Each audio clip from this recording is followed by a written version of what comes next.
کبھی بھی کسی میں. اور جو حضور کی اولاد ہے، صحابہ کرام نے ایک جگہ کچھ نذرانہ جمع کیا اور جمع کر کے کہا کہ حضور کی بارگاہ میں پیش کرنا ہے. اخراجات بہت زیادہ ہیں اور ظاہری وسائل اس ترتیب سے نہیں ہیں. یہ نذرانہ ہر مہینے پیش کرنا ہے. جب وہ لے کے حضور کی بارگاہ میں گئے نا تو اللہ نے قرآن نازل کر دیا. فرمایا محبوب ان سے کہہ دو لا اسألکم علیہ اجرا، میں تبلیغ دین پر تم سے کوئی اجر نہیں مانگتا، الا المودۃ فی القربى، بس میرے قریبیوں سے پیار کرتے رہنا، میرے قریبیوں سے محبت کرنا، پیار کرنا قریبیوں سے. یہ علی المرتضیٰ ہیں، یہ فاطمہ ہیں، یہ ان کا خاندان ہے، یہ ختیجہ ہیں، یہ عائشہ ہیں، یہ میمونہ ہیں، یہ حفصہ ہیں، ان سے پیار کرنا، میرے قریبیوں سے محبت کرنا. ہمارے دلوں میں حضور کی اولاد کا پیار ہونا چاہیے، طبیعتوں میں احترام ہونا چاہیے، ہمارا مزاج، ہمارا دل ان کے لیے دھڑکنا چاہیے، ہمارے لہجے، ہمارے انداز ہمیشہ ان کے حق میں نرم ہونے چاہیے. میں کہہ چکا ہوں سید کا صرف عقیدہ ٹھیک ہونا شرط ہے، باقی آپ تحقیق اور تفتیش میں نہ پڑیں، وہ جانے رب جانے. آپ کوشش فرمائیں ہماری اولادیں، ہم خود اور اہل فضل کا ادب کبھی نہ چھوڑیں. دوسری بات آپ سے یہ عرض کرنی ہے، اس کو اچھی طرح سمجھ لیں کہ قومیں اپنے اسلاف سے بڑی ہوتی ہیں ہمیشہ. بڑا ہم ہوتا ہی وہ ہے جس کا کوئی بڑا ہوتا ہے، جس کا کوئی بڑا نہیں ہوتا وہ کبھی بھی بڑا. یہ کچھ عرصے سے ٹرینڈ چلا ہے، اگرچہ یہ درست نہیں ہے. آپ کسی سنار کی دکان پہ جائیں تو اس نے اپنے پیچھے نا اپنے والد صاحب کی اور دادا کی فوٹو لگائی ہوتی ہے. حکیم کی دکان پہ چلے جائیں، کپڑے والی دکان پہ چلے جائیں تو اس نے پیچھے اپنے دادا کی، والد کی فوٹو لگائی ہوتی ہے. اگرچہ یہ درست نہیں، تصویریں نہیں لگانی چاہیے. تصویریں ان کے کیا، پیروں کی بھی نہیں لگانی چاہیے. جہاں تصویر ہوتی ہے وہاں نماز کیسے پڑھی جائے گی؟ فرشتہ رحمت کا نہیں آئے گا. یہ تو اب ایک ضرورت بن گئی. تو اب ضرورت کیا، اب تو خیر نفسیاتی مسئلہ بن گیا ہمارا. یہ نفسیاتی مسئلہ ہے، یعنی سلام بعد میں فوٹو پہلے. یعنی سیانے سیانے لوگ، اور یہ ہمیں ایسے کھیل تماشے میں لگایا گیا ہے کہ میں ڈھیر سارے لوگوں پر غور کرتا ہوں، پھر ان کے لیے دعا کرتا ہوں کہ یا اللہ ان کی مدد فرما. یعنی اس طرح کی حالت ہے کہ وہ زندہ ہی موبائل کے اندر ہیں، ہر چیز ہی. مجھ سے ایک دفعہ ایک صاحب نے پوچھا مولوی آج کل بڑے لڑ رہے ہیں. میں نے کہا وہ 4-5 ہے جن کو آپ موبائل پہ دیکھتے ہیں، آپ میرے ساتھ آئیں، میں آپ کو 20 اور سینکڑوں شیخ الحدیث بتاتا ہوں جو سکون سے بیٹھ کر رسول اللہ کا دین پڑھا رہے ہیں. تو آپ مسئلہ صرف یہ ہے کہ ہم نے کل زندگی وہ سمجھ لی ہے جو موبائل کے اندر ہے. بہرحال وہ تصویر لگائی ہوتی ہے سنار نے بھی اور حکیم نے بھی اور ڈاکٹر نے بھی اور بہت سارے لوگوں نے کہ جناب اب یہ جو تصویر لگاتے ہیں تو اس کے پیچھے پوری حکمت ہوتی ہے. آپ ان سے پوچھتے ہیں یہ فوٹو کیوں لگائی ہے تو وہ کہتے ہیں ہم یہ بتانا چاہتے ہیں کہ یہ کام آج نہیں ہم نے شروع کیا، ہمارا شجرہ پرانا ہے، ہمارے باپ دادا سارے یہی کام کرتے تھے، ہمارا خاندانی ورثہ ہے. وہ ثابت یہ کرنا چاہتے ہیں کہ ہم پیچھے سے ہمارا ایک سلسلہ آ رہا ہے. ساری دنیا اپنے اکابرین کو، اسلاف کو، بڑوں کو ان کے زور پر بڑا ہونا چاہتی ہے. یہاں کچھ لوگ ایسے آئے ہیں جن کے نزدیک معاذ اللہ صحابہ ہی ٹھیک نہیں تھے، اہل بیت ہی ٹھیک نہیں تھے. آپ اپنی سند کیسے مضبوط کریں گے؟ اگر وہ اولین جو حضور کے سامنے بیٹھتے تھے وہی ٹھیک نہیں تھے تو پھر ان سے ہو کے جو دین آگے آیا اس کو تم کیسے ٹھیک مانو؟ ساری چیزوں کو مشکوک کرنا چاہتے ہیں. ہمارے بزرگوں نے، امام بخاری نے، امام مسلم نے محنت کر کے حدیثیں تلاش کی، اصول بیان کیے کہ یہ حدیث صحیح ہے، متواتر ہے، حسن ہے، ضعیف ہے، کیا ہے، اس کے اصول اور قاعدے بیان کیے. اور جب انہوں نے خود پوری تحقیق کی، آپ تھوڑی سی، آپ مشکل بات نہیں کر رہا، تھوڑی سی آپ غور کریں گے، انہوں نے سینکڑوں میل کا سفر کیا، گھوڑوں پہ، پیدل، اونٹوں پہ، ریسرچ کر کے بتایا کہ یہ حدیث بالکل درست ہے، اپنی سند کے اعتبار سے، متن کے اعتبار سے یہ متواتر درجے کی ہے. انہوں نے پوری ریسرچ کی. پھر غور کریں کیا کہہ رہا ہوں، جب پوری تحقیق کر لی تھی تو پھر انہیں کہنا چاہیے تھا نا یہ نبی پاک نے فرمایا ہے، کہنا چاہیے تھا نا کہ یہ حضور نے فرمایا، ہماری تحقیق ہے، حدیث درست ہے. لیکن کسی نے بھی ڈائریکٹ نہیں کہا. انہوں نے جب بھی کہا کہنے لگے حضرت عبداللہ ابن عمر فرماتے ہیں کہ حضور نے یوں فرمایا. حضرت انس بن مالک فرماتے ہیں کہ حضور نے یوں فرمایا. حضرت جناب سیدنا سیدہ عائشہ صدیقہ فرماتی ہیں یوں حضور نے فرمایا. حضرت ابو ہریرہ فرماتے ہیں یوں حضور نے فرمایا. انہوں نے نا پہلے اس صحابی کا نام لیا جنہوں نے وہ بات اپنے سینے میں محفوظ کی. کیا بتایا انہوں نے ہمیں کہ ہم دنیا گھوم آئے ہیں, ریسرچ کر آئے ہیں, تلاش و بسیار کے بعد اس نتیجے پہ پہنچے ہیں کہ دین کا اصل فیض وہی ہے جو صحابہ اور اہل بیت کے سینوں سے ہو کے امت کو نصیب ہوا ہے. اصل فیضان وہ ہے جو وہاں سے ہو کے آیا. تو ایک بات تو یہ کہ اہل فضل کی عظمت, اور دوسری بات کہ اپنے اکابرین کے ساتھ جوڑ کے رہنا, اور تیسری بات حضرت سیدنا امام حسین, حضرت امام حسن رضی اللہ تعالی عنہما, ان دو شہزادوں سے نا نبی پاک صلی اللہ علیہ وسلم نے جو محبت فرمائی ہے نا وہ بھی بڑی قابل دید ہے. حضور نے جو ان سے پیار کیا ہے. کچھ لوگ ایسے ہوتے ہیں کہ جن سے انسان جب پیار کرتا ہے, محبت کرتا ہے, تو وہ بات نا دور دور نکل جاتی ہے, بات پھیل جاتی ہے. ان کے ساتھ نا میرے نبی پاک کا خصوصی لگاؤ ہے. اس کا مطلب یہ نہیں کہ ہر نانا ہی اپنے نواسے سے پیار کرتا ہے, یہ معنی نہیں. رسول پاک علیہ السلام جو کام بھی کرتے ہیں اللہ کی وحی کے ساتھ کرتے ہیں. حضور کا ہر کام وحی خدا ہے, اپنی مرضی سے حضور کوئی کام نہیں کرتے. تو نبی پاک نے جو بھی کیا ہے وہ امت کے لیے نمونہ ہے. حسنین کریمین سے جو حضور کا پیار ہے, جو نبی پاک علیہ السلام کی ان کے ساتھ والہانہ محبت ہے, اعلیٰ حضرت بریلوی نے حدیث لکھی ہے, راوی حضرت عثمان غنی ہے رضی اللہ تعالیٰ عنہ. حضور سید عالم صلی اللہ تعالیٰ علیہ وآلہ وسلم نے نا گھر میں پیغام بھیجا, فرمایا فاطمہ سے کہو ذرا حسن حسین کو تو بھیجے. یہ سارا دن ہی حضور کے پاس رہتے ہیں, سارا دن ہی, لیکن وہ جو والہانہ پن ہے, جو محبت ہے, جو ان کے ساتھ محبوب کا خاص لگاؤ ہے, سیدہ سے کہو ذرا شہزادوں کو بھیجے, تھوڑی سی دیر ہو گئی آنے میں.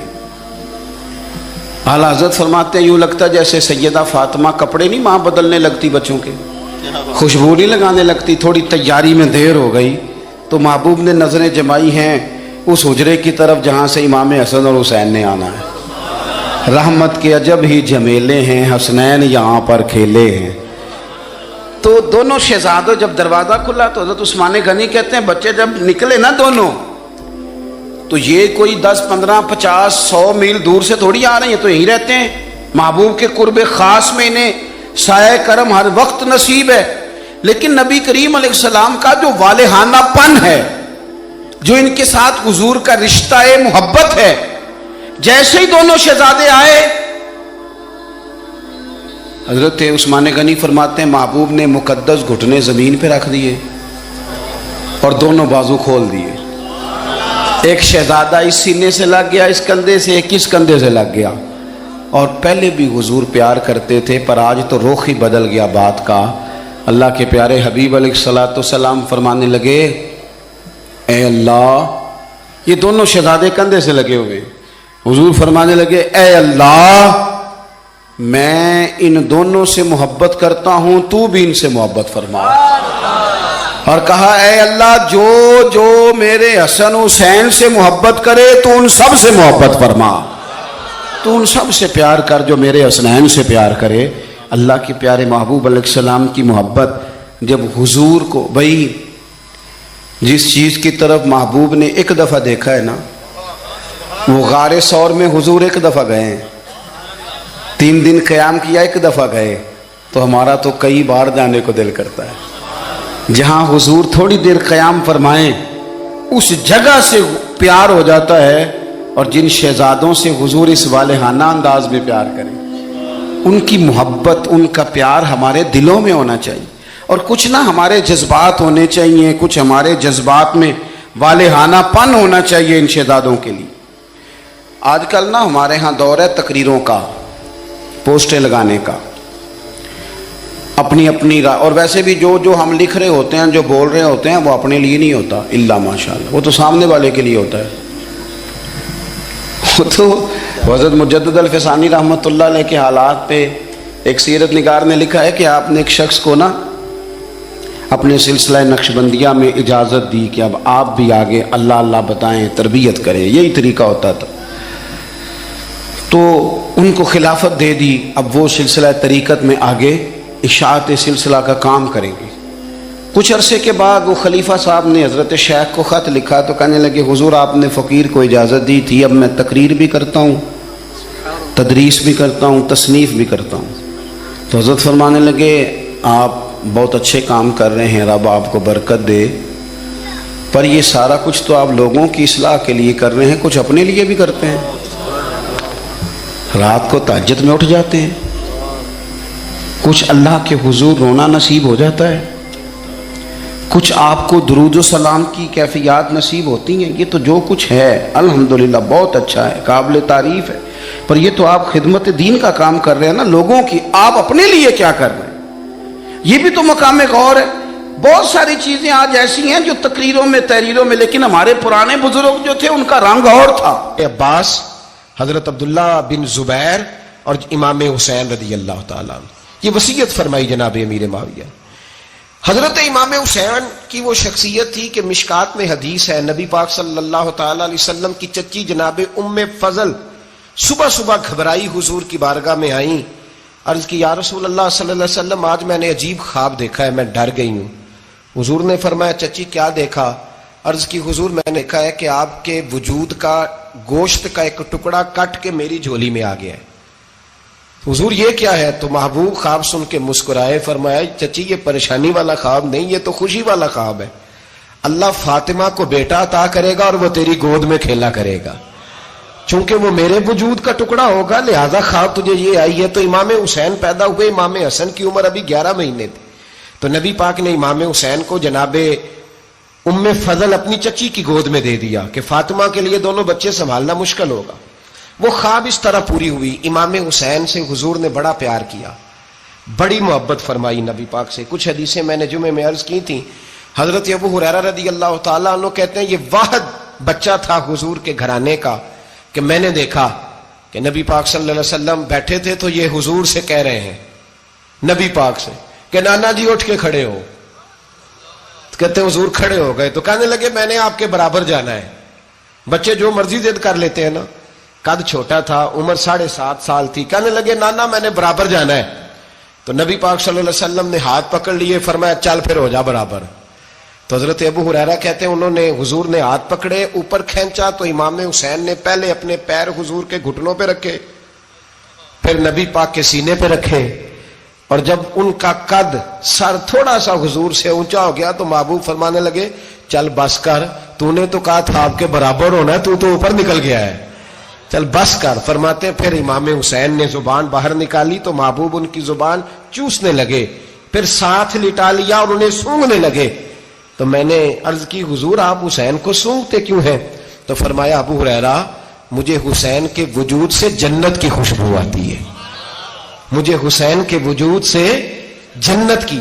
ایک دن حضور گزر رہے تھے، اصل اس طرح تھا کہ یہ نبی پاک کا حجرہ تھا، جن لوگوں کو اللہ نے مدینے کی زیارت کرائی ہے وہ جان سکتے ہیں، نبی پاک کا حجرہ تھا تو حضور کے حجرے کی اس جانب یعنی مسجد کی جو بالکل سیدھ ہے اس کی بیک میں سیدہ فاطمہ رہتی تھی، تو حضور اکثر نہ نماز کے لیے جب نکلتے تو حضرت فاطمہ کے حجرے کے پاس سے ہو کر دوبارہ محراب میں جاتے، محبوب حجرے کے پاس سے گزرے تو امام حسین رو رہے تھے، تو حضرت فاطمہ نے کسی بات میں جھڑک دیا تو امام حسین رونے لگے، تو نبی پاک نماز کے لیے گئے تو واپس لوٹ آئے اور واپس تشریف لا کے کہا فاطمہ حسین کو کیا ہوا؟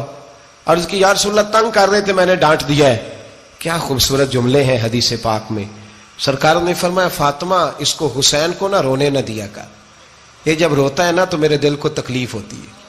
تو بی بی صاحبہ کہتی ہیں یہ حکم آیا نبی پاک کا میرے نام، پھر میں نے ڈانٹنا چھوڑ دیا۔ یہ ان کے فضائل تھے کم، ان کی تربیت خود نبی پاک نے فرمائی، خود ڈیوٹی۔ میں کسی منطق کا میں اب تو اللہ تعالیٰ معاف کرے، پہلے ہم لوگوں کو کہتے تھے فلانی مجلس میں نہ جانا فلانی، اب تو مصیبت بن گئی ہے، جانے کی ضرورت نہیں، ہر شے موبائل میں آ گئی۔ مجھے بھیجتے ہیں کہتے ہیں حضرت صاحب یہ ذرا سننا، یہ ذرا سننا، کل کراچی سے کچھ مہمان آ گئے تو اب بچوں نے وہ کلپ سنبھال کے یہ مولوی دیکھو کیا کہتا ہے، اب آیتیں پڑھی جا رہی ہیں قرآن پاک کی، اتنا ٹکڑا یہاں سے لیتے ہیں، اتنا ٹکڑا یہاں سے لیتے ہیں، اور ملا کے پتہ نہیں کون سا مکسچر بنا رہے ہیں. کسی آیت کا ترجمہ نہیں، کوئی واضح حدیث نہیں. ایسے ہوا ہوگا، پھر اس کو اس سے جوڑ لیں تو کیا بنتا ہے، اتنی جمع کر لیں. یہ کون سا دین ہے جو توڑ مروڑ کے بیان کر رہے ہیں؟ کون سا مذہب ہے؟ دین تو واضح کھلی کتاب ہے. اب ہمارا یہ شوق ہے، ہم ہر تماشا دیکھنا چاہتے ہیں. ہم اپنے لوگوں کی قدر نہیں کرتے اور بڑی بڑی دور جا کے ہم غلط معاملات میں جاتے ہیں، پھر ذہن ہمارے شکوک کا شکار ہوتے ہیں. ہمیں سمجھنا چاہیے کوئی ایسی کسی دلیل کی ضرورت نہیں ہے. جب ان کے واضح چیزیں ان کی کتابیں میں موجود ہے، حدیث میں موجود ہے، قرآن مجید میں ان کے فضائل کھل کے موجود ہے، تو دور جانے کی کیا ضرورت؟ حضور ان کی ٹریننگ کراتے تھے. پہلی بات تو یہ ہے کہ نبی پاک نے دعا مانگی تھی، یا اللہ میرے گھر والوں کو زیادہ روزی نہ دینا، انہیں ایک وقت روٹی دینا، ایک وقت کی بھوک دینا. یہ جو 10 دن کربلا میں انہیں ٹینشن نہیں نہ ہوئی، انہیں عادت تھی فاقہ کرنے کی، انہیں 3 دن وصلی روزے رکھنے کی عادت تھی. پہلی بات. دوسرا یہ کہ جہاد کی تربیت حضور خود کراتے تھے. حضرت فاطمہ زہرا کہتی میں پردے کے پیچھے دیکھ رہی تھی، نبی پاک نے امام حسن اور حسین سے فرمایا چلو میرے سامنے کشتی لڑو. تو دونوں حضرات آپس میں جب کشتی لڑنے لگے تو نبی پاک نا امام حسن کو کہتے ہیں حسن حسین کو ٹانگوں سے پکڑو، حسن حسین کو پیچھے سے پکڑو. جب نبی پاک بار بار امام حسن کو بتا رہے تھے تو سیدہ پیچھے سے بول پڑی، کہنے لگی یا رسول اللہ آپ چھوٹے کو بتائے، آپ بڑے کو بتا رہے. بڑا تو پہلے 11 مہینے بڑا ہے، تو آپ چھوٹے کو بتائے بڑے کو بتا رہے. تو فرمایا فاطمہ تو چپ کرنا، جو میں دیکھ رہا ہوں تو نہیں نہ دیکھ رہی. ایک کو میں بتا رہا ہوں، دوسرے کو جبریل امین بتا رہے ہیں. تو یہ حضور نے اپنے سامنے ان کی تربیت کی، ٹریننگ. ہوا یہ کہ یزید جب امیر بنا نا، 2-3 چیزیں ہوتی ہیں جب کسی بندے کو قابو کرنا ہوتا ہے، 2-3-4-5 چیزیں ایسی ہوتی ہیں جس سے بندہ قابو آتا ہے. تو اس نے بھی فوری طور پہ یزید نے دیکھا میرے لیے مسئلہ کیا بن سکتا ہے. ولید بن عتبہ اس وقت مدینے کا گورنر تھا. یزید نے اس کو خط لکھا کہ امیر عرب کا رواج آج بھی ہے کہ جب تک نئے خلیفہ کی بیعت نہیں ہو جاتی پرانے کے انتقال کی خبر ہی نہیں دیتے، اس کو رکھے رکھتے ہیں. یہ ان کا طریقہ ہے. وہ کہتے ہیں کہ ولی عہد اچھی طرح قبضہ کر لے پھر بتائیں گے. حضرت امیر معاویہ کا وصال ہو گیا، بتایا نہیں. یزید نے اب کیا کیا، کیونکہ بڑا چلاک آدمی تھا، بڑا شاطر تھا، بڑا تیز تھا، اس نے ولید کو خط لکھا. کہنے لگا کہ فوری طور پہ عبداللہ ابن عباس کو بلاؤ اور اسے کہو میری بیعت کریں. یہ جو بیعت ہوتی تھی نا، یہ بھی سن لے کیا ہوتی تھی. یہ بیعت حلف ہوتا تھا کہ میں اللہ رسول کے نام پہ حلف دیتا ہوں کہ میں یزید کی اطاعت کروں گا، میں اس کے خلاف کوئی بغاوت نہیں کروں گا. کوئی یہ بیعت لوگ سمجھتے ہیں کہ بس ہاتھ پکڑنے کا نام بیعت تھا. اس بیعت کا متبادل جمہوری ملکوں کے اندر ووٹ آیا ہے. تو کہا بیعت کرے. حضرت عبداللہ ابن عباس کو بھی بلاؤ، عبداللہ بن زبیر کو بھی بلاؤ، امام حسین کو بھی بلاؤ. امام حسین آدھی رات کے وقت بیٹھے تھے مسجد نبوی میں، چونکہ 5 نمازوں کی آپ امامت کرتے. امام حسین نماز پڑھا کے عشاء کی بیٹھے تھے. جناب عبداللہ بن زبیر. عبداللہ بن زبیر کون تھے؟ یہ نبی پاک صلی اللہ علیہ وسلم کی پھوپھی پوتے تھے اور جناب صدیق اکبر کے نواسے تھے حضرت عبداللہ بن زبیر. اور جناب زبیر بن عوام عشرہ مبشرہ صحابی ہیں، ان کے بیٹے تھے. بہت زیرک آدمی تھے. یہ بھی امام حسین کے پاس بیٹھے تھے. عبداللہ ابن عباس بھی تھے جو حضور کے چچا کے بیٹے ہیں، اس امت کے پہلے مفسر ہیں قرآن پاک. یہ لوگ بیٹھے تھے. تو ولید نے ایک بندہ بھیجا، اس نے آ کے کہا جناب آپ کو گورنر صاحب نے بلایا ہے. تو عبداللہ بن زبیر کہنے لگے حسین اس وقت بلانے کی بات سمجھ میں نہیں آئی. تو امام حسین بڑے بصیرت والے تھے، اللہ نے بصیرت دی تھی. کہنے لگے عبداللہ آپ کو سمجھ نہیں آئی، مجھے سمجھ آ گئی ہے، امیر معاویہ وصال کر گئے اور یہ ہمیں جو بلایا گیا ہے نا، یہ یزید کی بیعت کے لیے بلایا گیا ہے. تو کہا پھر آپ آدھی رات کو نہ جائیں، آپ کے لیے خطرہ ہوگا. تو امام حسین فرمانے لگے خطرہ حسین کو نہیں ہوتا. نہیں. کہا پھر بھی آپ مہربانی کریں ذرا احتیاط سے جائیں. تو جناب عبداللہ ابن زبیر نے، عبداللہ ابن عباس نے 14 بندے نیزے دے کے، تلواریں دے کے امام حسین کے ساتھ بھیجے اور کہا کہ امام حسین اگر اس نے کوئی غلط ملت بات کی نا، زبردستی بیعت کرنے کا کہا، تو آپ بس کوئی ایک بات اونچی آواز میں کر دینا، یہ سپاہی پیچھے آ جائیں گے. امام حسین ان 14 بندوں کو لے کے گورنر ہاؤس پہنچ گئے. جب آپ وہاں پہنچے اس نے بتایا، اس نے کہا جی حضرت امیر معاویہ انتقال کر گئے اور آپ نے یزید کی بیعت کرنی ہے. تو امام حسین فرمانے لگے میں چھپ کے بیعت نہیں کروں گا، مجمع لگاؤ، جمعے والے دن اعلان کرو. جو طریقہ ہے حضرت ابوبکر صدیق کا، جو طریقہ ہے حضرت عمر فاروق کا، جو انداز حضرت عثمان غنی کا ہے، جو مولا علی کا ہے، سر عام اعلان کرو. اگر ساری دنیا یزید کی بیعت کرے گی تو میں بھی تیار ہوں. تم مجھ سے بیعت لے کے پھر لوگوں کو بتانا چاہتے ہو کہ حسین بیعت ہو کر رہے ہیں تو تم کیوں نہیں کر رہے؟ میں عام آدمی نہیں ہوں، لہذا چھپ کے بیعت نہیں کرتا۔ جب یہ بات کی نا تو ولید بڑا نرم دل تھا اور امام حسین کی شان کو جانتا تھا، وہ جانتا تھا یہ نبی پاک کا خاندان ہے۔ اس نے کہا جی مجھے تو حکم تھا، باقی آپ حضور کے نواز ہیں، میں کر کچھ۔ وہاں ایک بڑا بدبخت شخص بیٹھا تھا، عبد الملک بن مروان، وہ ولید سے کہنے لگا کہ اگر حسین آج تمہارے ہاتھ سے نکل گئے تو تمہارے لیے بہت بڑا مسئلہ کھڑا ہو جائے، انہیں جانے نہ دینا، یا بیعت کراؤ یا ان سے کہو جنگ کے لیے تیار ہو۔ تو حسین رضی اللہ تعالیٰ عنہ کے کانوں میں آواز گئی تو فرمانے لگے ابن مرجانہ، اگر تیرے اندر جرت ہے تو آ سامنے حسین کے، اس کے کانوں میں باتیں نہ کر، کانا پھوسی نہ کر، باہر آ میدان میں، شرارت نہ کر، باہر آ، میں تمہیں ابھی بتاتا ہوں کہ حسین سے مقابلہ کرنے کا انجام کیا ہے۔ یہ کہہ کہ امام حسین باہر نکلے، اپنے بھائی محمد بن انفیہ کو بلایا، عبداللہ بن زبیر، عبداللہ ابن عباس، ڈھیر سارے لوگ اکٹھے ہو گئے۔ فرمایا یہ معاملہ ہے، اب کیا کرنا ہے؟ تو وہ کہنے لگے حضور وقت ابھی مناسب نہیں ہے، آپ اس طرح کریں یہاں رکے، ہم مکے سے، عراق سے، کوفے سے لوگوں کو بلاتے ہیں، یہاں ایک بڑی مجلس مشاورت قائم کرتے ہیں۔ امام حسین فرمانے لگے اگر تم مشاورت قائم کرو گے تو ولید اور عبد الملک بن مروان وہ تو جنگ کرنے کو تیار ہے، اور نبی پاک نے فرمایا ایک مینڈا ہوگا جس کی وجہ سے مدینے کی گلیوں میں لہو بہے گا۔ فرمانے لگے میں وہ بکرا، وہ مینڈا نہیں بننا چاہتا۔ کہا پھر آپ کیا کریں گے؟ تو امام حسین رو پڑے، فرمانے لگے میں مدینہ چھوڑ جاؤں گا لیکن مدینے کی حرمت پامال نہیں ہونے دوں گا۔ امام علی مقام آدھی رات کے وقت نکلے، سیدہ فاطمہ کا دروازہ ایک اس دن تھا جس دن حضرت مولا علی کوفے چلے گئے تھے، اور دوبارہ آج تالا لگا جب امام حسین نکلے۔ آپ جنت البقیع کے پیچھے کھڑے ہو کے حضور کا روضہ دیکھنے لگے، اس وقت گنبد تو نہیں ہوتا تھا، روضہ دیکھنے لگے۔ نانا تیرے کرم کے خزینے کی خیر ہو، میں جا رہا ہوں تیرے مدینے کی خیر ہو۔ سارا خاندان لے گئے، مکے تشریف لے گئے، حج کے ایام قریب آنے والے تھے۔ امام حسین نے وہاں لوگوں سے باتیں کی۔ جب امام حسین وہاں پہنچے تو کوفے سے خط آنے لگے۔ کوفہ حضرت علی کا دارالخلافہ تھا، وہاں آپ کے محبین، پیار کرنے والے ڈھیروں تھے، انہیں خط لکھے کہ حضور آپ چپ کر کے بیٹھے ہوئے ہیں اور ہمارے اوپر یزید مسلط ہو گیا ہے، آپ اگر میدان میں نہیں نکلیں گے، آپ نہیں آئیں گے تو ہم اللہ کی بارگاہ میں شکوہ کریں گے کہ کوئی ہماری کمان کرنے کو تیار ہی نہیں ہوا۔ اور وہ خط 1 2 3 نہیں آئے، وہ خط اتنے تھے کہ 3 بوریوں میں بھرے تھے امام حسین نے، 3 بوریوں میں۔ اب مجبوری ہو جاتی ہے، حق کے لیے کئی دفعہ بات کرنا مجبوری ہوتی ہے، اگر نہیں کرے گا تو پھر اس کو بھی قبر میں جواب دینا پڑے گا۔ امام علی مقام رضی اللہ تعالی عنہ نے مکے میں اب لوگوں کو جمع کیا مشورے کے لیے۔ ہر بندے نے کہا حضور وہ بلا تو رہے ہیں پر اپنے وعدوں کے پکے۔ کہا حضور وہ پکے نہیں، آپ نہ جائیں۔ ہر بندے نے کہا حالات ٹھیک نہیں، حالات گراؤنڈ ریالٹی صحیح نہیں، یہی مشورہ آج بھی ہر بندہ دیتا ہے، ابھی حالات نہیں۔ اتنے خراب حالات کبھی نہیں ہوئے تھے جتنے امام حسین کے دور میں تھے، لیکن فرمایا میں دین کے خلاف غلط حکمران کو مسلط ہونے کی اجازت، بول کے بتائیے، بول کے، غلط حکمران کو مسلط ہونے کی اجازت، مزاحمت کروں گا، مخالفت کروں گا۔ امام کہنے لگے کوئی بات نہیں، وہ میرے ساتھ چلے نہ چلے لیکن میں کوفے جاؤں گا، وہ لوگ میرے ساتھ کھڑا ہونے کو تیار ہے تو وہ جھوٹ ہے یا سچ ہے پر میں چلوں گا۔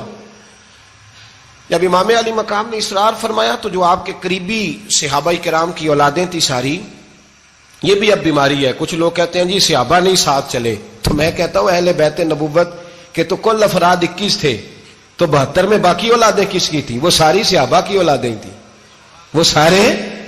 پتہ نہیں کیوں اس طرح کا فلسفہ بیان کیا جاتا ہے جس میں حالات خراب ہو۔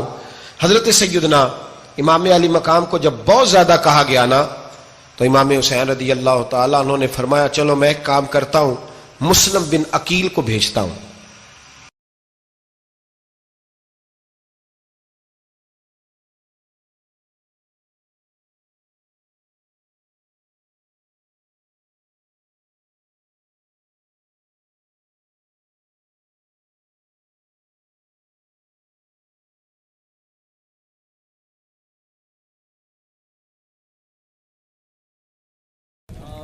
اللهم صل على سيدنا ومولانا محمد، اللهم صل على سيدنا سیدنا و مولانا محمد. اللہ کے شیر حیدر کرار پر درود. اللہ کے شیر حیدر کرار پر درود. اللہ کے شیر حیدر کرار پر درود. حضرت حسن حسین کے کردار پر درود. اللہم صلی علی سیدنا و مولانا محمد وعلی سیدنا علی و سیدتنا فاطمہ و سیدتنا زینب و سیدنا حسن و سیدنا حسین وعلی آلہ و صحبہ و بارک وسلم. زینب کی بارگاہ میں زینب کی بارگاہ میں زینب کی بارگاہ میں زینب کی بارگاہ میں سلام نیاز ہے.